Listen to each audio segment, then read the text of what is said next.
Hola, bienvenidos a la tarde de NTN 24, el canal de las Américas. Soy Idania Chirino. Como siempre, un gusto y un compromiso acompañarlos de nuevo cada día.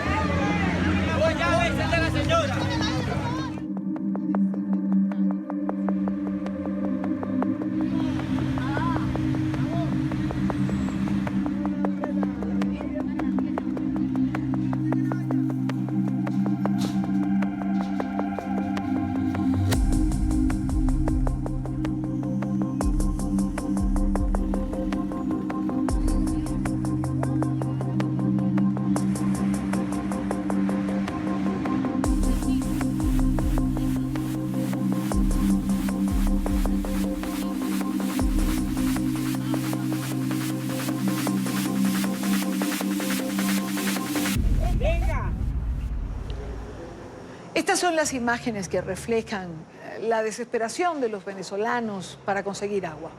Luego de los 2 megaapagones registrados en menos de un mes, el suministro de energía no es el único problema que en este momento afrontan. Se suman la falta de transporte y la carencia de agua dentro de las residencias. Por ello, con bidones en mano, recipientes, botellas, intentan obtener el agua en cualquier parte que sea posible. Hacen largas filas en tomas callejeras y sin importar el estado de contaminación que pueda tener, lo llevan para cubrir necesidades de aseo y en algunos casos de consumo. A esta hora quiero saludar a José María de Viana, expresidente de Hidrocapital, compañía de servicios públicos de agua en Caracas, en la capital de Venezuela.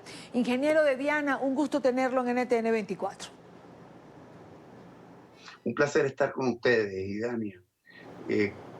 Gente tan querida como usted que está trabajando fuera de Venezuela por Venezuela. Gracias, ingeniero, gracias por sus palabras. ¿Por qué Caracas? ¿Por qué Caracas se ha quedado sin agua? Hay que entender que esto es fruto de un largo proceso de deterioro. En primer lugar, de las empresas, porque alguna vez una gente nos pregunta, bueno, explíquenos cómo los tubos se dañaron.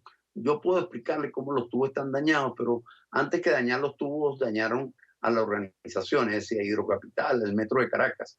Hay un proyecto autoritario y dentro del proyecto autoritario una de las cosas que les pareció muy importante, que las empresas de servicio público, que eran empresas realmente con enorme autonomía, con enorme independencia de tipo político, con enorme autoridad técnica, fueron colonizadas para la producción.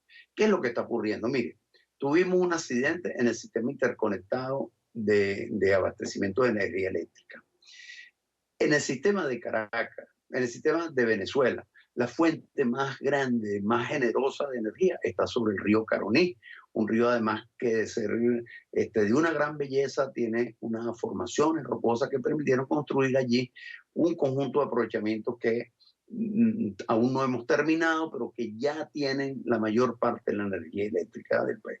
Tuvimos un problema en el sistema de transmisión de la energía del Caroní a la ciudad. Eso normalmente es una falla que dura de 3 a 4 horas para poderla levantar, por una razón sencilla, porque el sistema está preparado para que cuando usted no tiene carga hidroeléctrica, no tiene posibilidad de traer carga hidroeléctrica al centro y al occidente, las plantas termoeléctricas que funcionan con gas, con combustibles fósiles, podrían arrancar. Y eso es lo que había pasado siempre.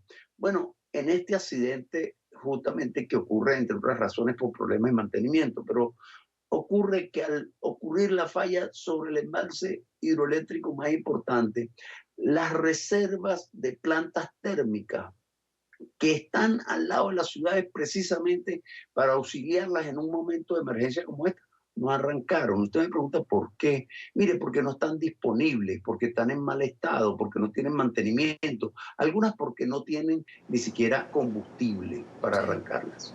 Y eso se convierte entonces de un apagón pequeño a un apagón que se alarga durante varios días. Pues mire, una de las cargas más importantes de la ciudad de Caracas, para que entiendan todo, La ciudad de Caracas es una ciudad maravillosa, de los sitios más bellos del mundo, porque es una ciudad tropical a 900 metros de altura. Pero a diferencia de Bogotá, nuestras fuentes de agua están alejadas, pero mucho más abajo. Eso quiere decir que la cuarta parte de la energía que los caraqueños usamos, la usamos para subir el agua. ¿Qué es lo que ocurre entonces? Que una falla eléctrica pequeña se ha ido complicando a tal nivel de que hay un desequilibrio importante entre la capacidad de generación y de consumo. Y lo que ocurre en los que están manejando esta crisis, que además son muy inexpertos, que no comprenden el problema eléctrico ni tampoco el problema del agua, es que las ciudades venezolanas, varias de Claro, ellas muy importantes, Caracas, la primera de ellas, porque consume mucho, consume casi claro. 600 megavatios de potencia para traer el agua. Por lo tanto, cuando no hay potencia, pues miren, los sistemas de agua no pueden traer agua desde los embalses que están mucho más abajo. Yo creo, ingeniero, que ese es como el punto básico para que la gente entienda. Es decir, al no haber electricidad, no hay cómo bombear el agua hasta la capital, no hay cómo sacarla de los embalses que están distantes, como usted señala. Eso es así. Pero yo tengo que decirle dos cosas más. Mm, Como este país era serio técnicamente, el sistema de agua tenía un sistema de emergencia. Y usted me dice, ¿cómo es eso de un sistema de emergencia? Mire, desde los años 40, cuando se diseñó el sistema de Caracas, en virtud de que el agua tenía que traerse de muy abajo, los creadores del sistema diseñaron un sistema que tenía unos embalses de emergencia. Y eso es algo que poca gente recuerda. Mire, hay tres embalses dentro de la ciudad que son el embalse de la Mariposa, el embalse de la Pereza y el embalse de Macarao. Esos embalses fueron hechos para que en una condición de estas, por cierto, nunca pensamos que fuera por un mal gobierno, pensamos que esto iba a ocurrir por un gran terremoto. Estamos en una zona sísmica, esperamos que Dios no tenga en el resto de la historia que mandarnos nunca un terremoto, pero nos preparamos, fue para un gran terremoto. sí. Pues mire, el problema es que cuando este accidente ocurre, los tres embalses están totalmente vacíos. Esos embalses fueron diseñados 70 años atrás.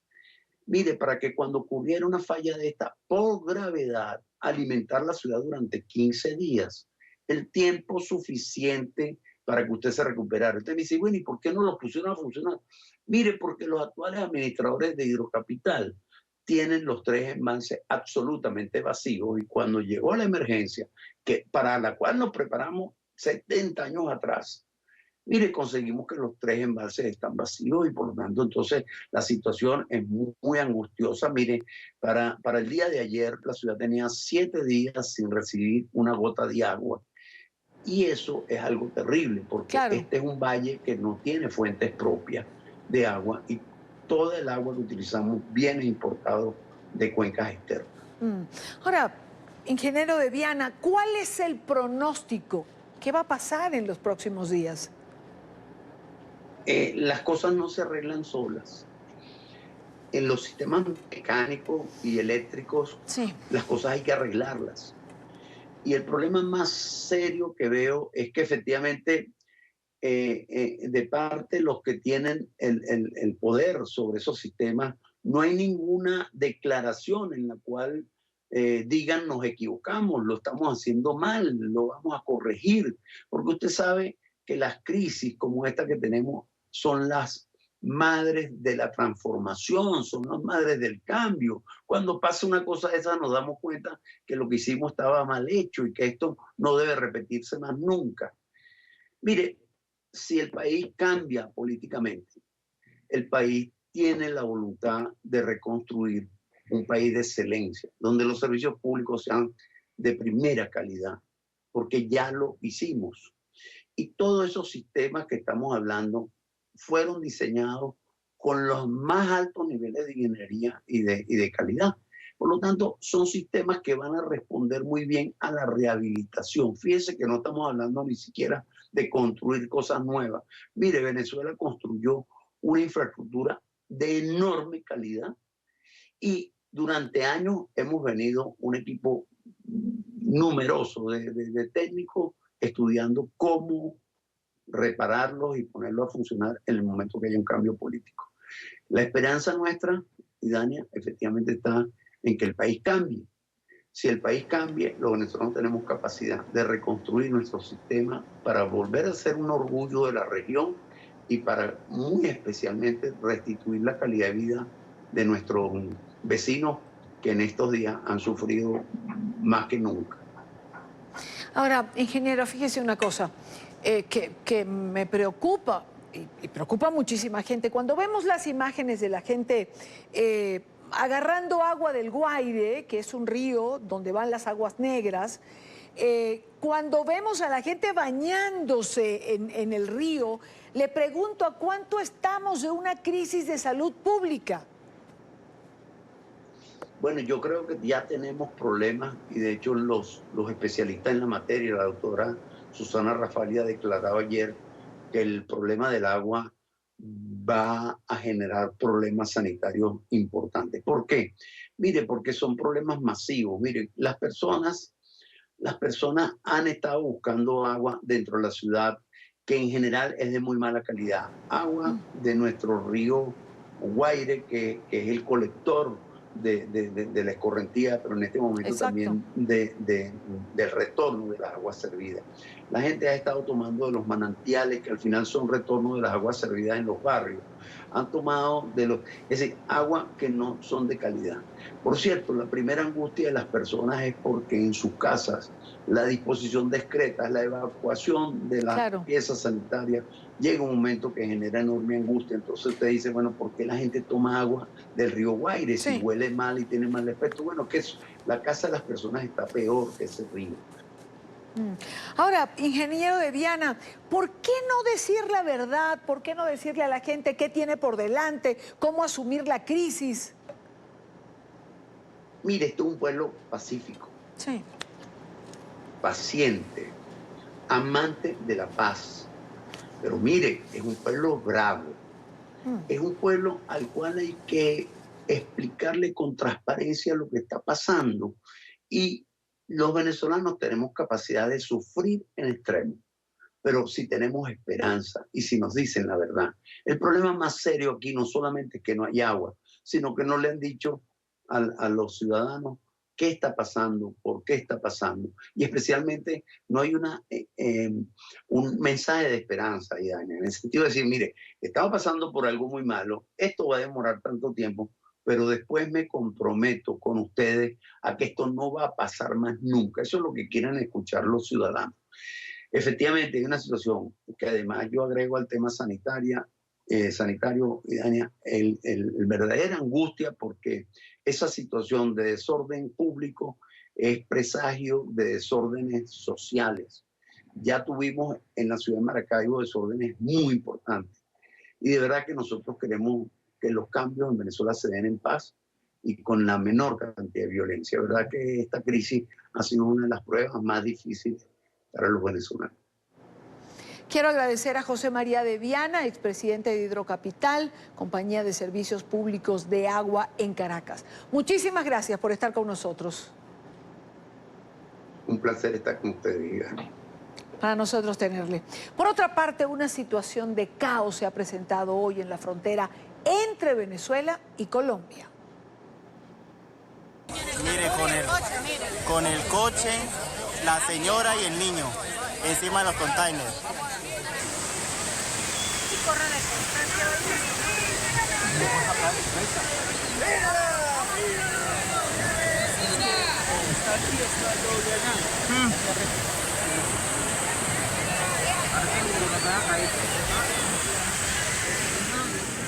Ese es el puente Simón Bolívar. Es el paso más importante quizá de los pasos fronterizos entre Colombia y Venezuela. Por las lluvias de los últimos días, el río Táchira, que podían verlo, ha crecido y la gente hoy decidió no cruzar por las trochas y no pasar por el río. Llegaron hasta el puente Simón Bolívar. El volumen era grande, como lo estaban viendo en las imágenes. Tanto que la Guardia Nacional del lado venezolano se hizo a un lado. Y la gente comenzó a llegar y a pasar sobre los containers que atravesó el régimen de Nicolás Maduro y más aún a pasar por la parte exterior del puente, so riesgo de caerse. y perder la vida allí, en ese lugar donde están viendo. Este será tema en el programa más adelante. Ahora, cuando son las 5:19 minutos en la costa este, revisamos otros temas que hacen parte de la agenda informativa de este día. Es noticia la determinación del Tribunal Supremo Electoral de Guatemala de rechazar la inscripción de la exfiscal general Telma Aldana como aspirante a la presidencia. Los magistrados admitieron los recursos planteados contra la inscripción de Aldana, quien aún puede recurrir a la Corte Suprema de Justicia y después a la Corte de Constitucionalidad, el máximo tribunal guatemalteco. La exfiscal de Guatemala, que sigue fuera del país y tiene una orden de captura, ha prometido llegar hasta el final para defender su aspiración presidencial en las elecciones el próximo 16 de junio. Aldana, que lideró desde su oficina una lucha frontal contra la corrupción, recordemos, fue acusada de contratación irregular. En noticia, el presidente de Uruguay, Tabaré Vázquez, quien cesó de sus cargos a su ministro de la Defensa y a la cúpula militar, después de enterarse de que sus miembros perdonaron a un oficial responsable de desaparecer personas durante la dictadura de Jorge Menéndez. La decisión se tomó luego de que una investigación periodística que el diario El Observador sacara a la luz pública incluyera declaraciones del militar condenado que reconoció haber arrojado al Río Negro el cuerpo del que es considerado el primer desaparecido de ese periodo en la historia política de Uruguay. Es noticia la polémica generada en Colombia luego de que el Parlamento de Rusia enviara una carta al presidente de la Cámara de Representantes del país, Alejandro Chacón, en la que advierte que cualquier tipo de incursión en Venezuela será interpretada por Moscú como una amenaza a la paz y a la seguridad internacional. El gobierno de Iván Duque, por medio de su canciller, rechazó la posición de los rusos. La misiva, que no llegó por los canales diplomáticos, fue enviada al Congreso colombiano, encargado de autorizar al Ejecutivo el envío de tropas a otros países. La carta fechada el domingo 28 de marzo tiene membrete de la oficina del embajador de la Federación de Rusia, Sergei Koshkin. La presidencia de la Cámara de Representantes colombiana recibió la comunicación el lunes a las 11 de la mañana, como se lee en este sello. El embajador Koshkin adjunta una declaración del Senado ruso traducida al español sobre la situación en Venezuela que fue aprobada el 27 de febrero pasado, 2 días antes de la visita que realizó Delcy Rodríguez, vicepresidenta del régimen de Nicolás Maduro, a legisladores en Moscú. El texto anexado a la carta del representante del Kremlin en Bogotá advierte: el uso ilegítimo de la fuerza contra Venezuela por parte de otros estados que respaldan a la oposición será interpretado solamente como un acto de agresión contra un estado soberano y una amenaza a la paz y seguridad internacionales. La carta dirigida al presidente de la Cámara Alta colombiana, el representante Alejandro Chacón, ha sido interpretada como una advertencia al Congreso, que es el que aprueba o rechaza una intervención del gobierno en el extranjero. La misiva además saltó el conducto regular diplomático al ser enviada directamente al legislativo y no al gobierno colombiano. Mire, yo acabo de ser notificado de esa comunicación, no la conozco. Yo le he pedido a la Cancillería que verifique primero su veracidad y que hable con el señor embajador. La posición de Colombia en eso es clara. Colombia no está en el plan de agredir a ningún estado, pero Colombia está en su deber de defender la Carta Democrática Interamericana. El canciller colombiano, por su parte, rechazó la declaración del Senado ruso al asegurar que no corresponde a la realidad, sino a una distorsión de la posición de Colombia sobre la crisis en Venezuela. La situación de Venezuela constituye un asunto regional y hemisférico y no debe ser empleado como instrumento de ninguna competencia geopolítica. En ese sentido, Colombia reitera que cualquier despliegue o incursión militar en apoyo al régimen ilegítimo de Nicolás Maduro pone en riesgo la transición democrática y la normalización constitucional en Venezuela y constituye una amenaza a la paz, la seguridad y la estabilidad en la región. El pasado 23 de marzo, 2 aviones militares rusos aterrizaron con unos 100 soldados en el aeropuerto internacional de Maiquetía, la principal terminal aérea de Venezuela. En medio del rechazo de gobiernos del hemisferio, el Kremlin aseguró que solo cumplen una misión de capacitación. Para conversar un poco sobre este tema y sobre las reacciones que esto ha generado, y las múltiples opiniones en torno a la carta, quiero saludar a Arlene Tigner. Ella es profesora de Ciencias Políticas de la Universidad del Rosario en Colombia. Señora Tigner, bienvenida, buena tarde. Buenas tardes. Hay varias cosas sobre la mesa, ¿no? La primera, vayamos a la carta. Es como una advertencia, pero del Parlamento, pero a la vez el único que ha desembarcado militares en territorio es Rusia en Venezuela. Yo creo que eso es parcialmente cierto. Estados Unidos tiene una presencia militar bastante significativa en América Latina. Uno podría argumentar, haciendo de abogada del diablo, que hay presencia militar internacional múltiple en este momento en la región, pero sin duda la carta tiene un tono agresivo que ha caído muy mal en el contexto colombiano, lo cual creo que no significa que debemos asumir esto como una amenaza por parte de Rusia. Es una comunicación, de hecho, del Congreso ruso, no del gobierno ruso como tal. Eso es muy importante, ¿no?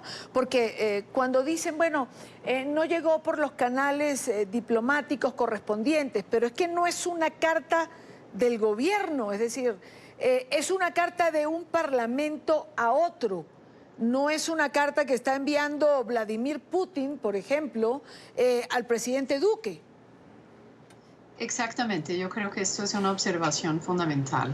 Se trata de una comunicación entre poderes legislativos, siendo en el caso colombiano y supongo que en el ruso también, aunque desconozco la entidad a cargo de autorizar cualquier uso de la fuerza, pues me parece que es un mensaje directo que no debería leerse como se está leyendo en este momento por parte del gobierno colombiano, y tal vez constituye una invitación a que el Congreso colombiano se interese más en temas como Venezuela y la posición que el gobierno Duque ha adoptado frente a la crisis interna que vive este país en la actualidad.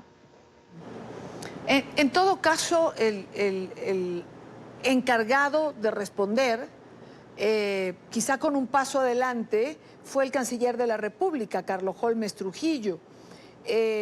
Aunque la comunicación no fue diplomática, de este lado sí se fijó una posición. Sí, y la posición evidentemente es doble, pues creo que la aseguranza de que el gobierno colombiano no tiene intereses en usar la fuerza militar contra nadie fue una aclaración importante. Tal vez lo que dejó un sabor ambiguo fue la advertencia del canciller de que no sería aceptada una acción militar en pro del gobierno dictatorial de Nicolás Maduro. Creo que le hizo falta también aclarar que igualmente no sería aceptada por parte del gobierno colombiano una acción militar internacional para revocar a Maduro del poder tampoco. Ahora, señora Tigner, cuando usted señala que la carta pudiera producir el efecto de que el Congreso en Colombia se ocupara de discutir estos temas como la crisis de Venezuela y la reacción del gobierno, y le pregunto, ¿cree usted que no se ha discutido lo suficiente, que el Congreso no le ha puesto la atención debida a esto? Pues generalmente en Colombia el Congreso y sobre todo la Comisión Segunda del Senado y de la Cámara, que son las comisiones a cargo de discutir tanto temas internacionales como de militares y de defensa, fíjese, son las comisiones de castigo dentro del Congreso, son el lugar donde los congresistas lastimosamente sienten que no hay juego político importante. Y creo que esto es una lástima, justamente dada la importancia de lo internacional para la situación interna también de Colombia. Y lo estamos viendo en este momento, en efecto, al menos desde las comisiones a cargo de estos temas, yo sí considero que no ha habido el debate debido. Bueno, es un tema de una actualidad absoluta en Colombia, ¿no? Es decir, el gobierno de Colombia habla de esta situación a través de varios de sus representantes. Por lo menos muchos de los congresistas se han expresado en oportunidades distintas. No sé si la frecuencia de los debates en Cámara ha sido la necesaria, pero creo que para Colombia ha sido un tema trascendente. Es decir, atenta contra su propia estabilidad. El éxodo venezolano la impacta en una magnitud no comparable con otros países de la región.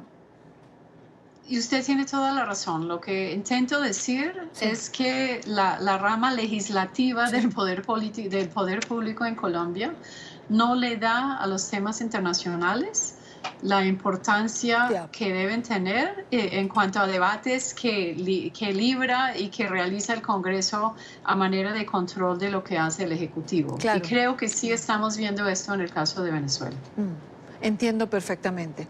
Quiero darle las gracias a la señora Tigner, Arlene Tigner, profesora de Ciencias Políticas de la Universidad del Rosario. Muchísimas gracias por acompañarnos esta tarde. Muchas gracias a usted. Buena tarde. Hacemos con esto la primera pausa. Recuerden seguir nuestras cuentas en Twitter. Se las dejo en pantalla, siempre con información en tiempo real. En mi cuenta, @idaniachirinos, los leo con frecuencia. El presidente de los Estados Unidos, Donald Trump, reiteró su amenaza de cerrar la frontera con México. El mandatario respondió a un cuestionamiento sobre el impacto económico del cierre de la frontera. Aseguró que la seguridad es prioritaria, el impacto económico que pueda generar esta medida. Bueno, no he hecho pública esa intención y estoy listo para cerrarla si la tengo que cerrar. México, como saben, ha empezado desde ayer a apreender a mucha gente en su frontera sur, llegando de Honduras, Guatemala y El Salvador. En realidad están aprendiendo a miles de personas y es la primera vez en décadas que esto pasa y esto debió haber pasado hace mucho tiempo. Y en medio de la incertidumbre por este inminente cierre, son muchos los migrantes centroamericanos que intentan pasar las vallas fronterizas, cruzar ilegalmente hacia territorio estadounidense. Aseguran que de cumplirse la advertencia del presidente Trump, sus procesos para solicitar el asilo serán más demorados y su permanencia en territorio mexicano se extendería por meses. Este fue el escenario de este lunes en todos los pasos fronterizos entre México y Estados Unidos. Son miles de ciudadanos que intentan cruzar de ambas partes antes de que se concrete el cierre de la frontera advertido por Donald Trump. Pero el impacto no solo es para los comerciantes y las personas que cruzan a diario con documentos en regla. Los miles de migrantes centroamericanos que permanecen en albergues mexicanos a espera de que Estados Unidos tramite sus solicitudes de asilo se sienten acorralados. Esta escena también es constante desde la tarde de este lunes en Tijuana y Ciudad Juárez. No importan los riesgos. Saben que si se materializa el cierre, serán más días o meses los que tengan que esperar para alcanzar legalmente el llamado sueño americano. Entonces, deciden continuar su camino. No importa si son detenidos por la patrulla fronteriza o su camino es de pocos pasos. Saben que en manos de las autoridades de la Unión Americana sus procesos legales se agilizan, hecho que no ocurriría si la frontera se cierra. Pese a que fueron cientos los que tomaron la decisión de cruzar ilegalmente, las autoridades aseguran que no han tenido que reforzar la seguridad. Sí estamos experimentando presencia de migrantes, sobre todo de cubanos en algunas zonas. Hemos tenido algunos incidentes con ellos en Tornillo y en otros puentes internacionales, pero la verdad es que no ha habido necesidad de reforzar la seguridad. Todo eso lo está teniendo perfectamente Migración. Desde la llegada de las llamadas caravanas migrantes a la frontera sur durante el 2018, el presidente Trump ordenó limitar el número de solicitudes de asilo que se tramitan en Tijuana y Ciudad Juárez. El cierre afectaría significativamente varios sectores económicos. La industria de los alimentos, la industria de las bebidas y carburantes serían algunos de los más perjudicados por esta medida. Nuestra corresponsal en Miami, Paola Serna, tiene un reporte en relación a este tema. Paola. Hola, ¿qué tal? Muy buenas tardes. Pues bien, Estados Unidos actualmente importa de México un 44% de las frutas y las verduras. Ante un eventual cierre de la frontera, si el presidente Donald Trump cumple con su promesa, pues varios de ellos se verían afectados. incluyendo el aguacate, por supuesto, que de acuerdo con los expertos, si se decide cerrar la frontera, solo habría abastecimiento durante 3 semanas de esta fruta que es tan codiciada en los Estados Unidos. Entre otros productos y rubros que se verían afectados con esta decisión presidencial. El intercambio comercial entre México y Estados Unidos diariamente es de 1.300 millones de dólares. Entonces, si tenemos una situación en la cual se interrumpe ese flujo de 1.300 millones de dólares de ambos lados, pues vamos a tener una situación bastante complicada para productores en México y para productores en Estados Unidos. Para nadie es un secreto que los norteamericanos hoy en día, por ejemplo, consumen mucho aguacate y el mayor productor de aguacate del mundo es México y la gran mayoría del aguacate que se consume en Estados Unidos viene de México, entonces se vería obviamente una disparada brutal en el precio del aguacate y básicamente no habría aguacate en Estados Unidos. También obviamente habría problemas con el alcohol que se consume en Estados Unidos, el tequila, las cervezas que también vienen de México. Podría haber problemas con la forma como se generan los carros en Estados Unidos, porque hay autopartes que se producen en México. Bueno, yo opino que no deben trancar la frontera por el problema de la alimentación que va a hacer falta aquí en los Estados Unidos, pero que tenemos el problema con la inmigración que está llegando aquí, que hay que tener, otras medidas. Esto se va a afectar el comercio, todo. Y nos vamos a ver afectado todo el mundo. ¿Es usted consumidor de productos mexicanos? Sí, cómo no. Por ejemplo, ¿de qué alimento? Me gusta mucho el aguacate ese chiquitico que es maravilloso y los plátanos. Desde la semana pasada, el presidente Donald Trump ha anunciado una serie de medidas que, según él, controlarían la inmigración indocumentada hacia los Estados Unidos. Entre ellas, anunció que dejará de enviar fondos a los países de Centroamérica que, según él, no han hecho nada por detener la inmigración ilegal que continúa llegando hacia los Estados Unidos, y ahora también pues ha anunciado o está amenazando con cerrar la frontera con México para este fin. Es la información desde Miami. Soy Paola Serna. Continúen con más desde nuestros estudios centrales. Muy buenas tardes. Gracias, Paola. Gracias por la información. En oportunidades es el efecto de las palabras del presidente Trump es contrario quizás a lo que pudiese ser su deseo. La amenaza de cerrar la frontera lo que ha traído es el aumento de quienes quieren pasar. Es lo que veíamos en las imágenes, es lo que veíamos en las notas que precedieron a Paola. Es decir, el incremento de todas aquellas personas que quieren a costa de lo que sea pasar a través de cualquiera de los pasos fronterizos en este momento. Quizás no es lo que busca el presidente Trump cuando habla o cuando hace esta advertencia, pero ciertamente es lo que consigue. Son las 5:45 minutos costa este. Por otro lado, el secretario general de la OTAN visita la Casa Blanca. La cita con el presidente Trump coincide con el 70 aniversario de la Alianza Atlántica. Recordemos que nació el 4 de abril de 1949 en Washington, la capital política para muchos del mundo. Trump ha sido crítico con la alianza, arremetiendo contra otros miembros por invertir poco en defensa y depender demasiado en Estados Unidos. Nuestra periodista en la capital estadounidense, Emiliana Molina, tiene la noticia. Emiliana, buena tarde para ti. Hola, ¿qué tal? Muy buenas tardes. Pues desde Washington, D.C., el secretario general de la OTAN celebra los 70 años de esta alianza que une a 29 países. Desde la oficina oval, el mandatario estadounidense Donald Trump asegura que respalda al 100% a esta alianza militar, que según él es ahora mucho más fuerte desde que él llegó a la Casa Blanca. Yo creo que nos llevaremos bien con Rusia. De verdad lo creo. Estaré hablando de Alemania. Yo siempre hablo de Alemania. Quiero decir, Alemania no está pagando su parte justa.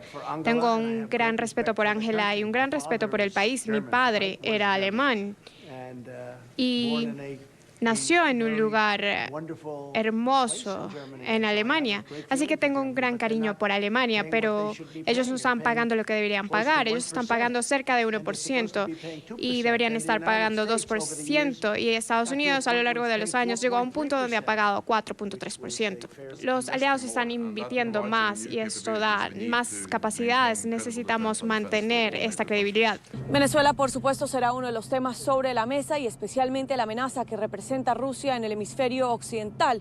Por su parte, algunos expertos aseguran y alertan que cuando se trata de una posible intervención militar en Venezuela, Estados Unidos posiblemente buscaría llevar a cabo esta batalla con el apoyo de soldados colombianos o brasileños, pues como nos han enseñado guerras pasadas, según estos expertos, la Unión Americana procura llevar o pelear sus batallas con soldados locales en ciertas regiones para así evitar la pérdida de soldados estadounidenses.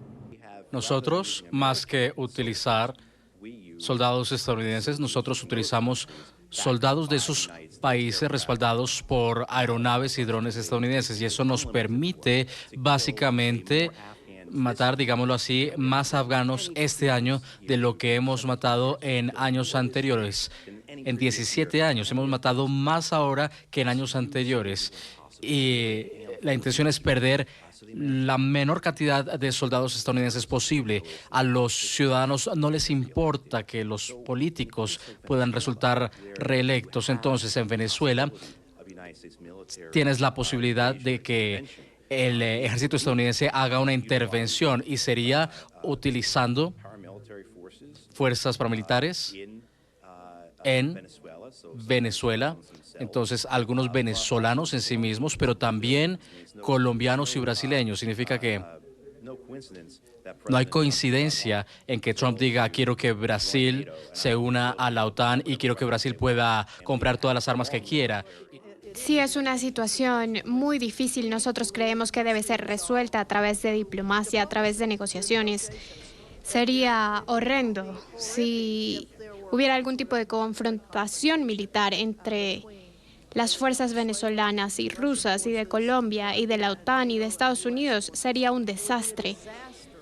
Ciertamente hay una situación en Venezuela que necesita ser resuelta, pero debe ser resuelta a través de medios pacíficos y negociaciones.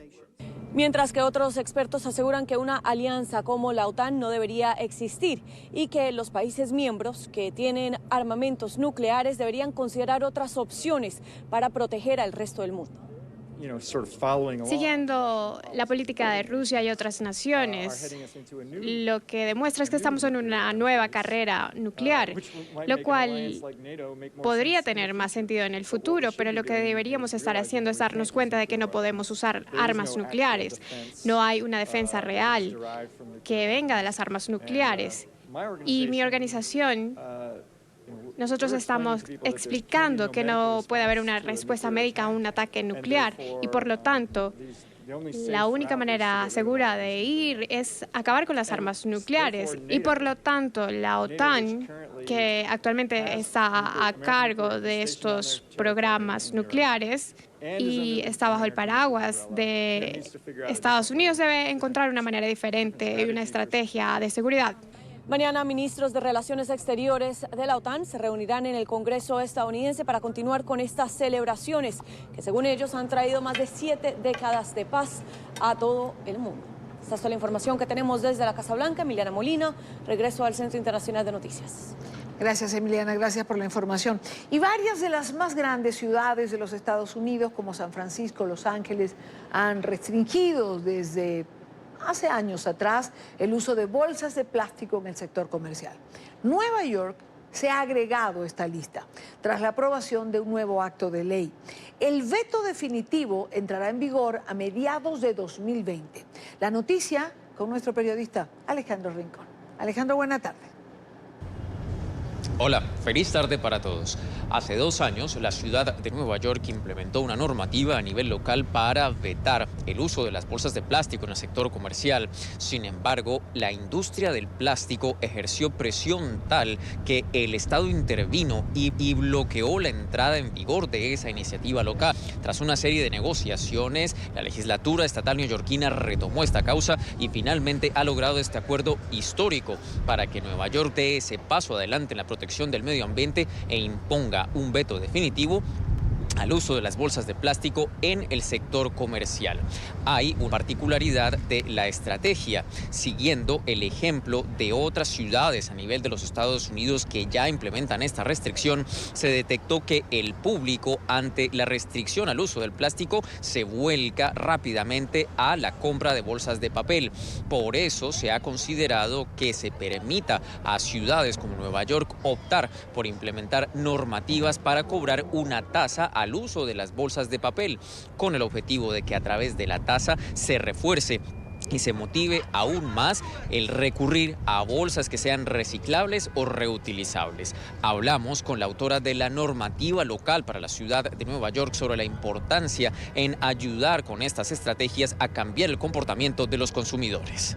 Bueno, lo principal es que queremos que todo el mundo comience a usar cosas como bolsas reusables cuando van a hacer compras.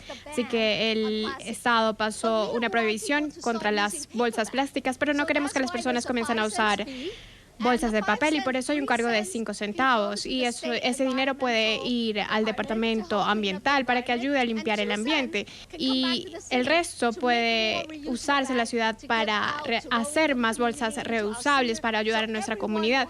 Así que todo el mundo pueda tener bolsas reusables que lleven con ellos cuando vayan a comprar. Lo principal es que queremos cambiar los hábitos de las personas, que cuando vayas a comprar pienses, ¿de verdad necesito esta bolsa de papel?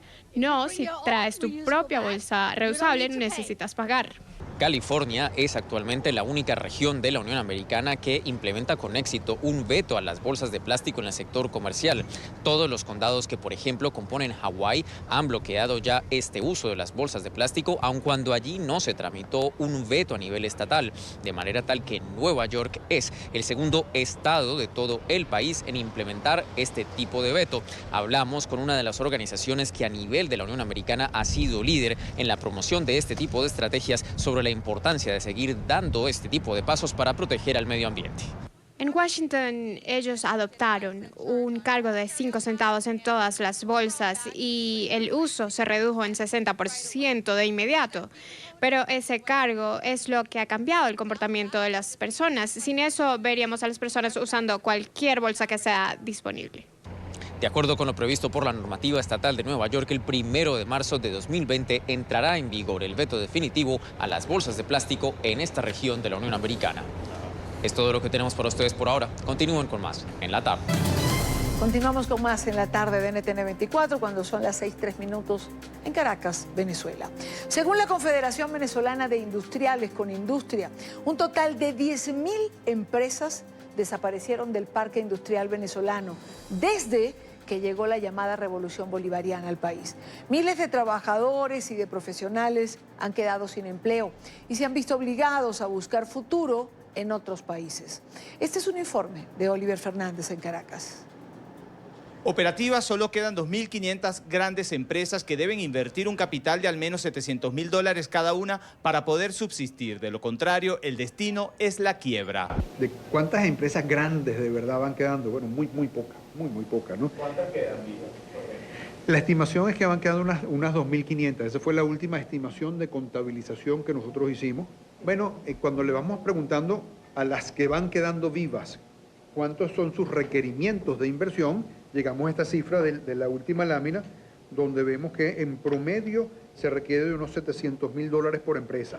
Las empresas cuentan solo con el 25% en términos de talento humano. Es que los ciudadanos han sido testigos porque son los primeros afectados. Estamos perdiendo lo que queda de Venezuela, no solamente las empresas, los comercios, los profesionales, la mano de obra calificada.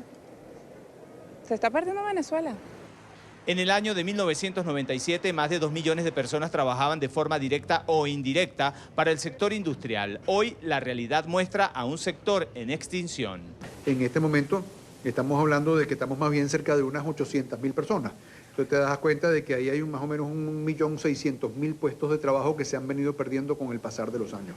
Las pérdidas son millonarias. La empresa manufacturera solo en el mes de marzo perdió más de $200 millones. Para el mes de marzo, de unos $217 millones, ¿verdad?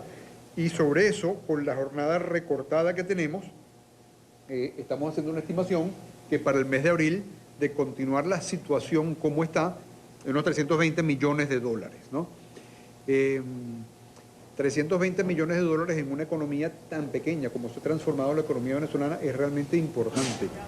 Mientras no haya un cambio político, difícilmente el país pueda recuperarse.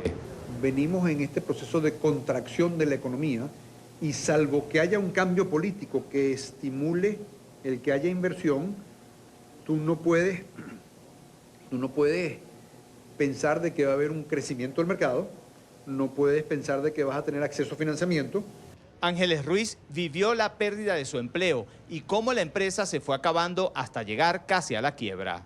Bueno, no, la empresa no podía seguir pagando al personal el salario que decretó el presidente y fuimos despedidos por etapas, como se dice. Y nos fueron despidiendo poco a poco por grupos de 8 y lamentablemente quedaron muy pocos, pero...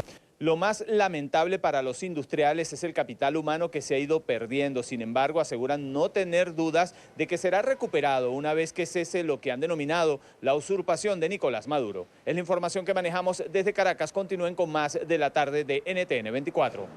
Por supuesto, esta situación se agrava en los últimos días con los apagones.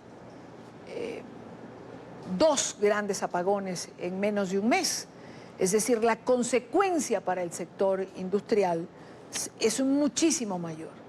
Quizás esto explica el caos en la frontera colombo-venezolana.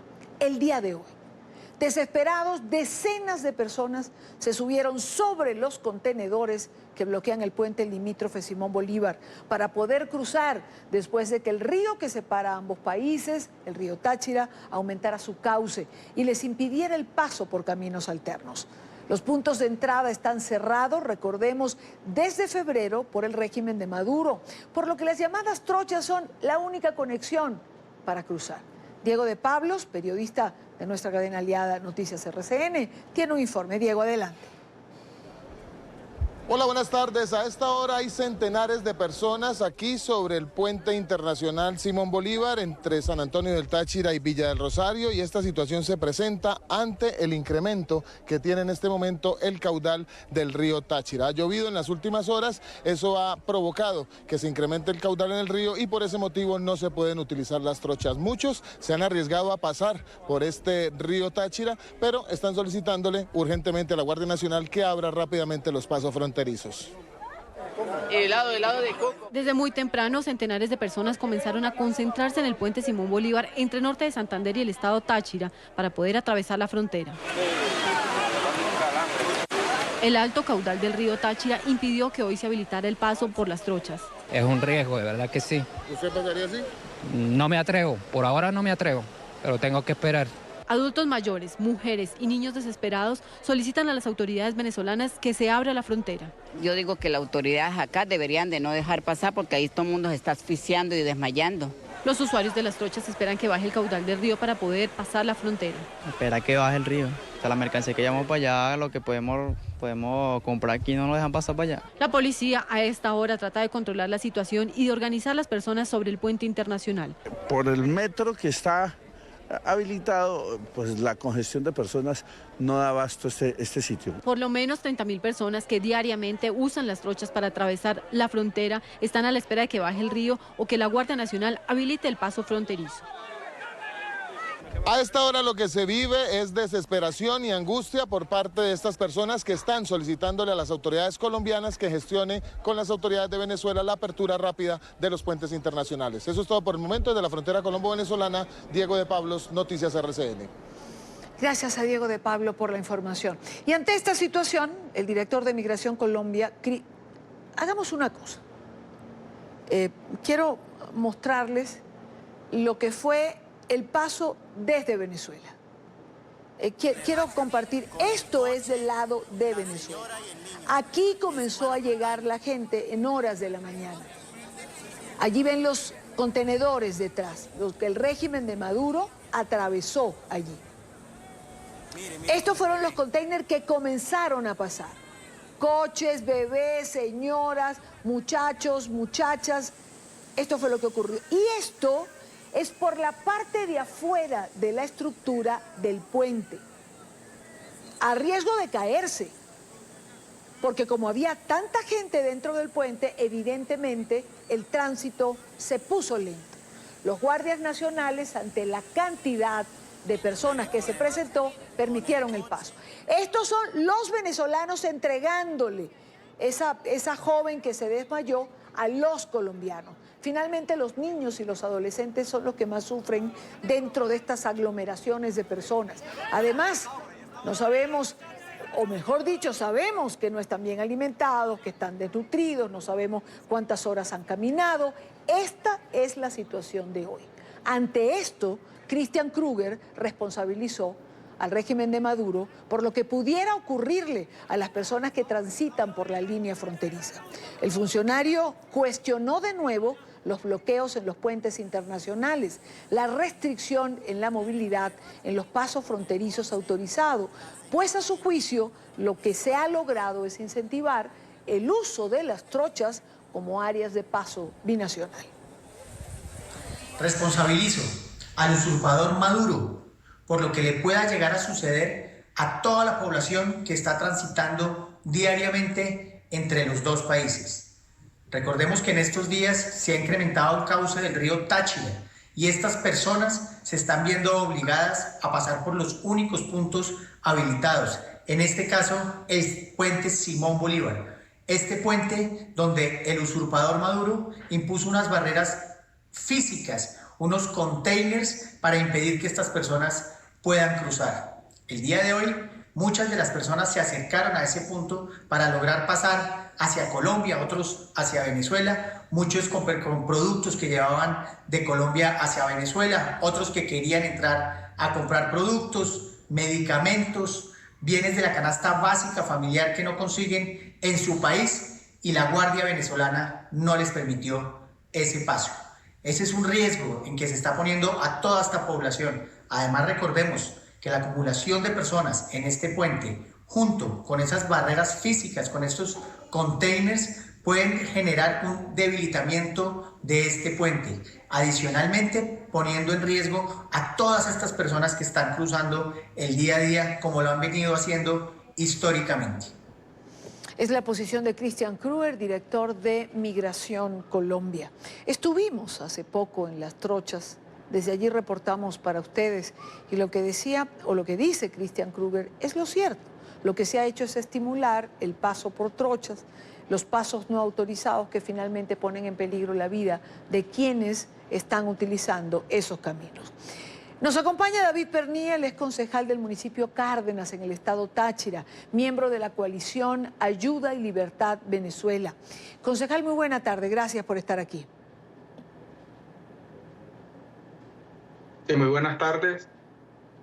Muy buenas tardes, muchas gracias por la oportunidad. Nosotros queremos contar lo que vivimos en el puente Simón Bolívar en horas de la mañana hasta horas de la tarde, donde logramos evidenciar a un pueblo que estaba siendo impedido pasar hacia el otro lado de la frontera y el pueblo decidió quitar las barreras y pasar por encima de los contenedores en medio de la desesperación. Allá adentro en Venezuela hay una desesperación mayor, que es la desesperación de no tener medicamentos, de no tener alimentos, de no tener electricidad y que hoy hace que los venezolanos se vengan en estampida hacia Colombia para poder conseguir todos estos medicamentos y alimentos. Podemos ver cómo el régimen sigue con sus contenedores que ya tienen allí más de un mes, contenedores que se colocaron para impedir la entrada de la ayuda humanitaria y que hoy impiden que los venezolanos puedan transitar por el puente Simón Bolívar. Nosotros queremos responsabilizar al régimen de Nicolás Maduro, a todos los que hoy usurpan el poder de las situaciones que podrían pasar en el puente Simón Bolívar. Hoy logramos evidenciar cómo el caudal del río se llevó a algunos ciudadanos que, gracias a Dios, pudieron ser rescatados por los efectivos de protección civil y ser sacados y colocados a salvo en el territorio colombiano. Estamos viviendo una temporada de lluvia, una temporada donde el caudal del río Táchira aumenta y donde está en riesgo la vida de miles de ciudadanos que hoy transitan por las trochas del régimen usurpador, trochas que han colocado allí para cobrarle pesos, para cobrarle bolívares a los ciudadanos que día a día transitan por estas trochas para cruzar a territorio colombiano. Ahora, concejal, ¿qué hizo Pico hoy? Es decir, ¿qué pasó que de repente se presentó esta avalancha de gente? Sí, lo que sucedió fue que el caudal del río Táchira aumentó y esto impedía que las personas pasaran por las trochas y los llevó a que salieran hacia el Puente Libertador y irrumpieran todas las barreras que colocó la Guardia Nacional. La Guardia Nacional del lado venezolano tiene muchas vallas, muchas barreras que impiden el paso. Los venezolanos se llenaron de valentía y quitaron todas estas barreras. Los venezolanos pasaron por encima de la Guardia Nacional y también pasaron por encima de los contenedores, que no se diferencia a la actitud que ha tomado el pueblo venezolano en los últimos días en el interior del país, donde también han salido a manifestar y donde también han salido a protestar por toda la situación del sistema eléctrico. En conclusión, ¿qué es lo que está sucediendo en estos momentos en nuestro territorio venezolano y en la frontera? Que ya el pueblo está cansado de humillaciones y que el pueblo hoy decidió pasar por encima de la Guardia Nacional y pasar por encima de los contenedores para buscar alimentos y medicinas. Claro, concejal, pero entonces tendríamos que suponer o esperar que en los próximos días va a estar, o esta escena la vamos a ver repetirse. Mira, esto es muy sencillo. El régimen usurpador le sigue colocando hojas a sus expedientes de crímenes de lesa humanidad, de violación de derechos humanos. Está en la decisión del usurpador Nicolás Maduro quitar en las próximas horas estos contenedores para evitar que puedan ocurrir víctimas en el puente Simón Bolívar y en el río Táchira, o está en la decisión de Nicolás Maduro sumar otra página para los expedientes que sabemos que muy pronto se hará justicia a nivel internacional y sabemos que muy pronto Venezuela recuperará su libertad. Usted y yo sabemos que no lo va a quitar, concejal. Es decir, no por esta escena que veíamos hoy, que seguramente el régimen también vio, van a quitar los contenedores. Y si algo pasa, van a decir que es culpa de Colombia y no de ellos. Hoy se vio una manifestación del pueblo y yo creo que en los próximos días, si sigue ocurriendo este tema, el pueblo se seguirá manifestando y el pueblo se atreverá también a quitar todas estas barreras. Hoy quitaron barreras un poco más pequeñas que los contenedores, pero yo sé que del lado venezolano existe una gran voluntad para mover todas las barreras que hoy nos impiden que podamos tener una frontera libre y una frontera productiva. Bueno, la desesperación es la que ha generado actitudes como esta y lamentablemente con el paso de los días las cosas se complican, no van a solucionarse. Allí sí coincido con usted y pienso que los venezolanos van a ser capaces también de tirar estos contenedores a la parte de abajo. Concejal Pernía, le agradezco muchísimo que haya estado con nosotros estos minutos. Muchísimas gracias a ustedes. Dios les bendiga. Vale, buena tarde. Es el concejal Pernía de Voluntad Popular, es concejal de Venezuela, pero estaba de este lado, del lado de Colombia, y podíamos conversar con él. 6:19 minutos en Caracas. Traer hijos al mundo actualmente es una responsabilidad que pocos pueden afrontar en Venezuela. Los grandes costos que representan la manutención de un bebé se han convertido en lujos que en medio de la crisis humanitaria y económica no todos pueden costear. Está la desesperación que madres han llegado a abandonar menores recién nacidos, como el que ven en pantalla, porque no tienen cómo mantenerlos. Este fin de semana, efectivos de Polichacao, en el este de Caracas, rescataron a un bebé con pocas horas de nacido. El menor se encontraba en la calle, aún con restos de placenta. Vecinos del lugar se comunicaron con efectivos y personal de Salud Chacao a fin de realizar este rescate. Afortunadamente, el bebé fue hallado a tiempo, se encuentra en perfecto estado de salud. Otro caso se conoció de un bebé que fue dejado a las puertas de un colegio también el día de ayer. A esta hora quiero saludar a Oscar Misle, educador, presidente de SECODAP. Oscar, bienvenido, buena tarde para ti. ¿Cómo estás, Idania? ¿Cómo te va? Me encantaría decirte que bien y que tenemos cosas constructivas para hablar. La realidad es otra cosa. ¿Qué información se está manejando sobre esta situación de niños abandonados, de bebés recién nacidos que están siendo dejados en instituciones o cerca de ellas? Es una información que se hace cada vez más recurrente por las carencias, por la ausencia de posibilidades, por la realidad del país en la que vivimos, donde el hambre, donde las imposibilidades de tener un ingreso que te permita a ti satisfacer lo básico, lo esencial, sumado a todo el tema del apagón eléctrico y el tema además de la carencia de agua, va generando toda una angustia en la población donde las familias sienten que no es posible ni siquiera poder sobrevivir ella y mucho menos sus hijos. Entonces, esta tendencia de poder dejar al niño en un lugar público para que otro lo pueda asistir, a veces es muy mal vista, con juicios muy severos, Idania, de estas personas que se ven como madres que son crueles, pero hay que ver lo que significa para una madre traer un niño en estas condiciones, en donde ella posiblemente también esté pasando hambre, posiblemente también esté en situación de abandono, porque el Estado no la apoyó durante su embarazo. Entonces es una realidad cruel. Una realidad ciertamente cruel, como señalas. Es fácil a veces juzgar cuando no se vive o no se forma parte de esta tragedia. Creo que hay una circunstancia que está obligando a que esto ocurra. Ahora, el temor, Oscar, es que esto se repita, que comencemos a ver un número mayor cada día de niños abandonados. Claro, Idania, si partimos que anualmente tenemos más de 130.000 adolescentes embarazadas, imagínate una adolescente embarazada en estas circunstancias. La posibilidad que esta adolescente no pueda tener el niño y repita esta acción de no poder entregar inclusive el niño. Nosotros en un estudio, el más reciente que tenemos en el 2017, logramos identificar 80 casos de abandono en sitios públicos, en hospitales, en lugares públicos, y 20 que fueron entregados porque la madre no puede atenderlo a un consejo de protección, a una entidad.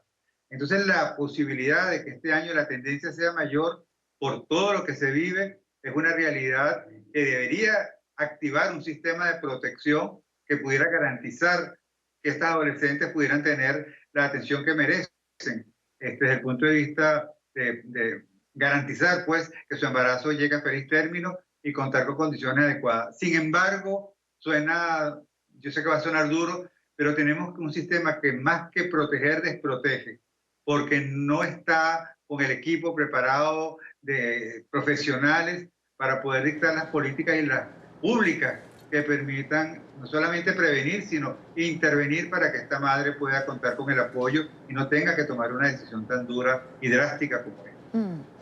¿Cómo ayudar, Oscar? ¿Cómo prestar apoyo, soporte? ¿Qué hacer ante una situación como esta?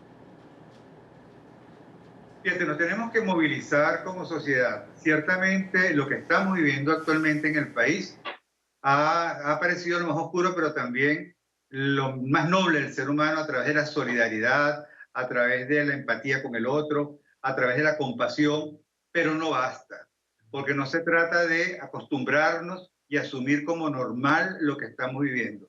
Hay que reaccionar, hay que organizarse, hay que sentir que solos no podemos y que tenemos que buscar la alianza de vecinos, los trabajos articulados entre las organizaciones, de tal manera de poder asumir nuestro poder.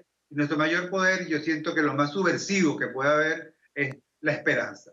Y el Estado lo sabe, que un país esperanzado o una sociedad esperanzada es una sociedad que reacciona, una sociedad que protesta, una sociedad que no acepta, que no siente que lo que estamos viviendo es lo que nos toca. Claro. Por lo tanto, hay que hacer mucho trabajo para fortalecer a la población en la confianza y en la fe de sí mismo, para poder hacer lo que legítimamente y pacíficamente se requiere para poder transformar, cambiar la realidad y no se den situaciones donde los niños tengan que pagar unos platos que no rompieron.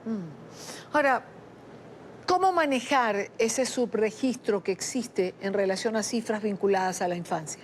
Desnutrición, muerte de niños abandonados. Si lo que conocemos nos espanta, ¿cómo será lo que no conocemos? Me estás haciendo una pregunta bien complicada por el oscurantismo que hay en relación a la cantidad y las condiciones en que están están las familias, están los niños en este momento. Secoda, mira que tiene 33 años y ha estado haciendo mucho seguimiento, sin embargo cuesta muchísimo poder tener cifras que te puedan dimensionar por lo que hablábamos anteriormente. Pero hay una cifra que no está escrita, pero que se ve en la calle. Cuando tú sales en la calle en este momento, y encuentras filas de gente invirtiendo la poca energía que le queda, cargando agua en las avenidas principales, a las orillas del río Guaire, en los cerros, en las vertientes, sacando el agua pues, de alcantarillas, tú te das cuenta que hay una situación de pobreza y de abandono, de desidia. Cuando vas por la calle y te encuentras con niños en situación de calle y en situación otra vez, y digo otra vez porque no se veían en indigencia, ahora son indigentes, sin zapatos, buscando en la basura la comida y y peleando con los perros que también están buscando en la calle comida. Tú te das cuenta que esta cifra que no está de repente registrada en el papel, pero que la puedes topar al salir de la calle, o la poca posibilidad que tienen las familias de conseguir tratamientos para las enfermedades crónicas, todo eso habla de una realidad que no se puede tapar el sol con un dedo, porque no solamente lo ves con los vecinos, sino en tu propia familia lo estás padeciendo. Quiero agradecer a Óscar Misle, presidente de Secodap, por estos minutos en la tarde. Gracias, Óscar, como siempre, por apoyarnos y por estar allí. Gracias a ti. Feliz tarde. Como un absurdo calificaron desde la Asamblea Nacional de Venezuela la orden que dio el Tribunal Supremo de Justicia afín al madurismo de allanar la inmunidad parlamentaria del presidente encargado Juan Guaidó. Aseguran que tanto el TSJ como la constituyente oficialista son órganos que usurpan el poder y por lo tanto sus acciones son nulas. NTN 24, en la Asamblea Nacional, con Luis Laya. Hola, muy buenas tardes. Desde la Asamblea Nacional calificaron como un acto ilegítimo este intento de allanamiento de la inmunidad parlamentaria de Juan Guaidó, el presidente encargado de Venezuela y también presidente del Parlamento venezolano. Señalaron desde la Asamblea Nacional que esto es un intento por permanecer en el poder y por intentar atacar a quienes hoy ejercen las labores presidenciales en Venezuela.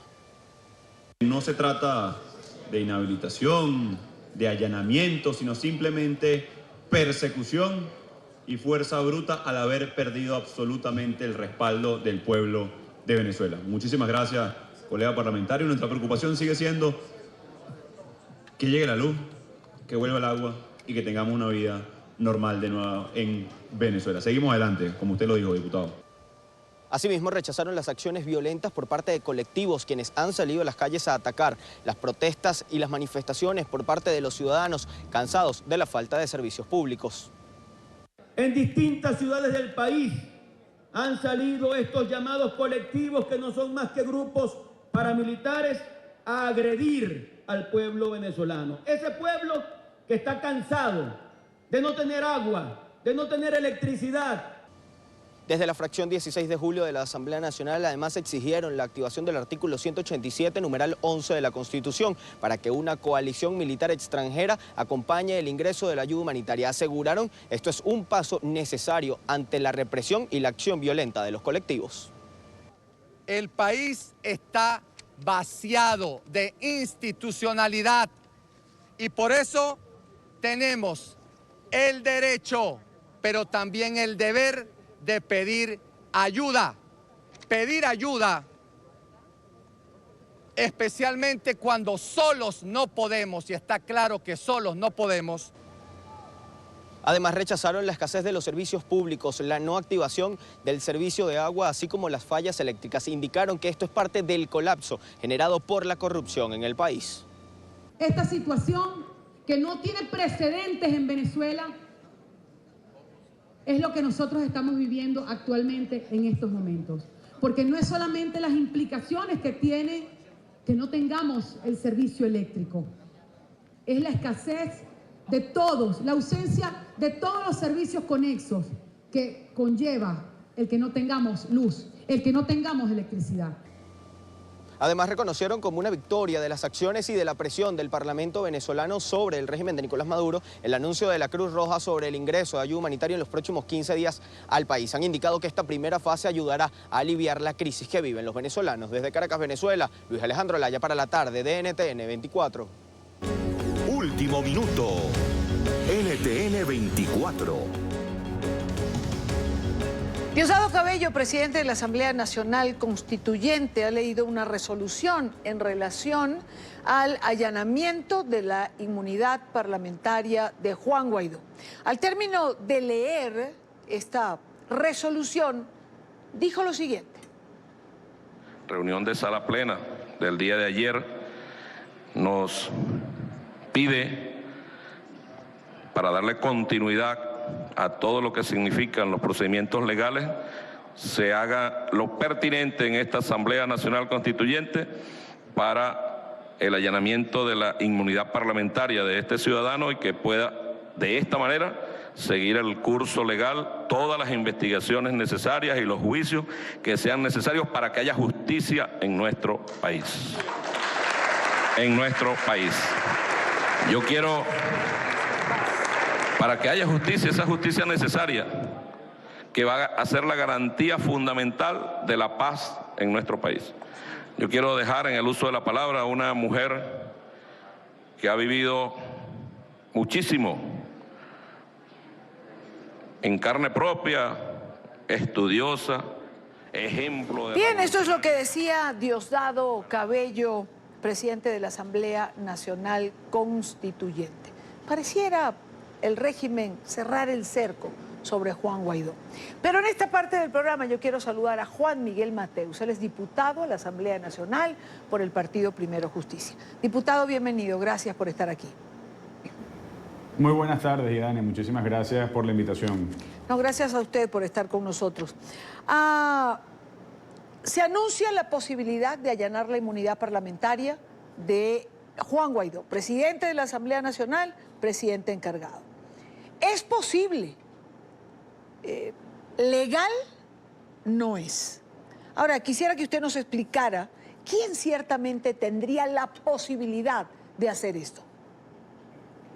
Gracias, Idania. Como tú dices, realmente posible desde el punto de vista de la fuerza de la violencia, es en el plano de la realidad por parte del régimen. Legal y constitucional no lo es. El único órgano que puede allanar la inmunidad parlamentaria es la Asamblea Nacional, tal como lo establece el artículo 200 de nuestra Constitución.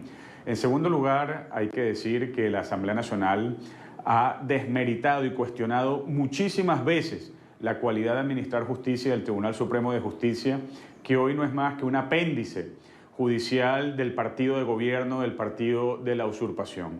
En tercer lugar, hay que señalar que la Asamblea Nacional Constituyente es írrita, fraudulenta, no existe. Y por lo tanto, cualquier pretensión por parte de la fraudulenta constituyente de allanar la inmunidad parlamentaria de Juan Guaidó es usurpación de funciones y tendrán que responder penalmente tal como lo establece la Constitución. En cuarto lugar, esa supuesta sentencia del TCJ que ordena el allanamiento de la inmunidad de Juan Guaidó exhorta, anima al Ministerio Público a adelantar acción penal en contra de Juan Guaidó, y ahí sencillamente tenemos que recordar que Tarek William Saab está usurpando el Ministerio Público y por lo tanto también sería usurpación de funciones adelantar alguna investigación o ejercer alguna acción penal en contra de Juan Guaidó. En definitiva, ninguno de los funcionarios, ni de la Constituyente, ni del TCJ, ni del Ministerio Público, ni de los órganos de seguridad del Estado están obligados a obedecer esa orden inconstitucional, y si lo hacen, incurrirán en responsabilidad penal de conformidad con lo que establece la Constitución, y al pueblo de Venezuela y al mundo libre le seguimos diciendo que esta sentencia es la nada es, y Juan Guaidó sigue gozando plenamente de sus derechos políticos y va a seguir trabajando con la Asamblea Nacional en la calle y en nuestra institución para hacer cesar la usurpación. ¿Usted no cree, diputado, como piensa la gente o sienten, que se cierra el cerco sobre el presidente interino? Efectivamente, en este momento Nicolás Maduro no tiene nada más que la fuerza, que la violencia, que el terror. Por eso pretenden cerrar ir a cerrar las esferas, los espacios de Juan Guaidó, de la Asamblea Nacional. Eso significó la aprehensión de Roberto Marrero, eso significa la difamación verbal, eso significa la violencia, incluso física, pero allí tenemos que ser muy enfáticos.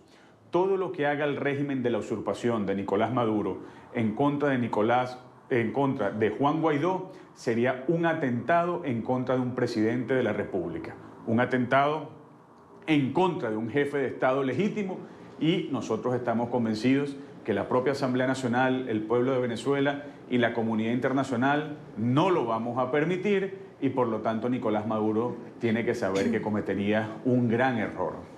Claro, pero de errores está hecho el camino que Maduro ha transitado, de errores está hecho el sendero de la revolución bolivariana, del régimen bolivariano. ¿Por qué no habrían de cometer uno más? Bueno, Nicolás Maduro juega a la lógica de la incontinencia autocrática.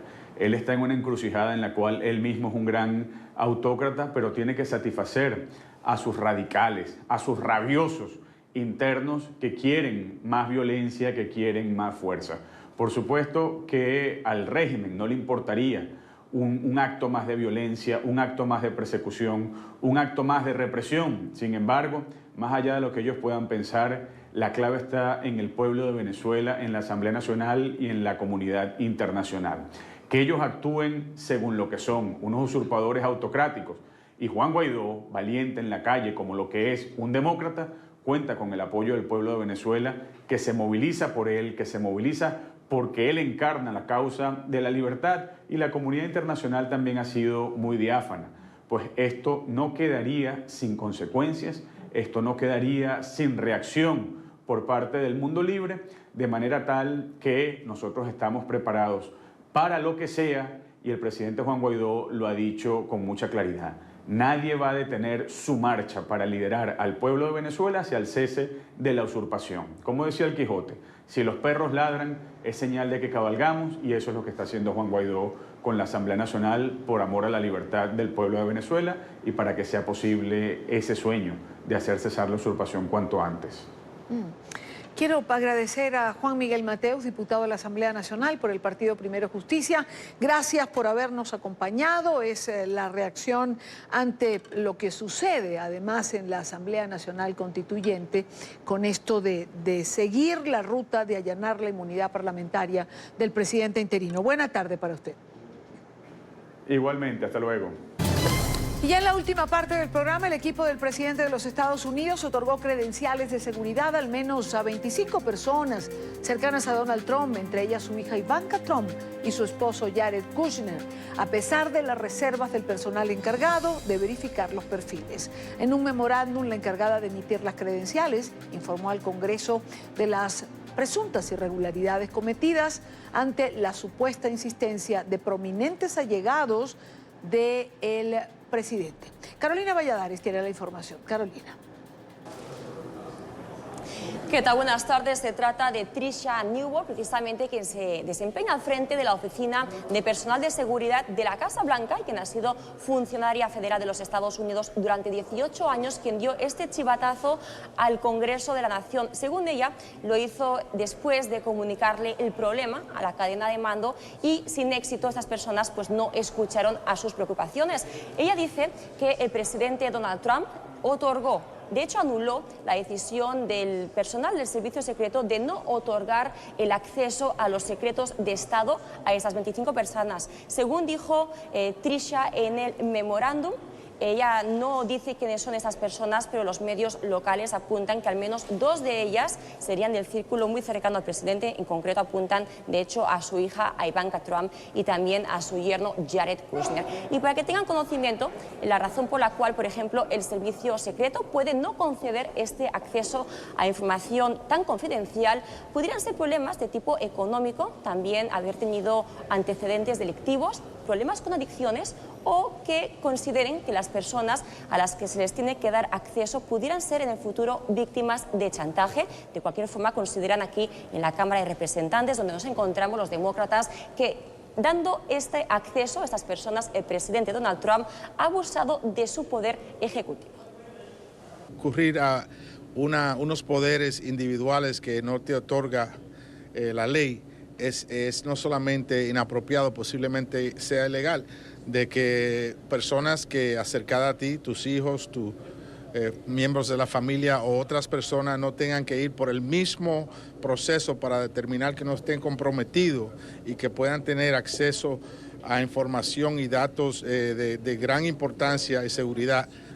Nosotros debemos de saber, por ejemplo, si Jared está comprometido por sus vínculos comerciales que tiene con Rusia, por sus vínculos comerciales que tiene con ciertos individuos a través del mundo, incluyendo en Arabia Saudita. Sí, y si ellos dan esos permisos contra la recomendación de los otros de otras personas y profesionales en la administración, tenemos que ver por qué. Y ellos dieron esas permisiones contra las recomendaciones de profesionales y no hay no hay documentación, no hay razones. Y tenemos que ver por qué eso pasó y si pasó por razones que no son buenas, sí, eso es un abuso de poder.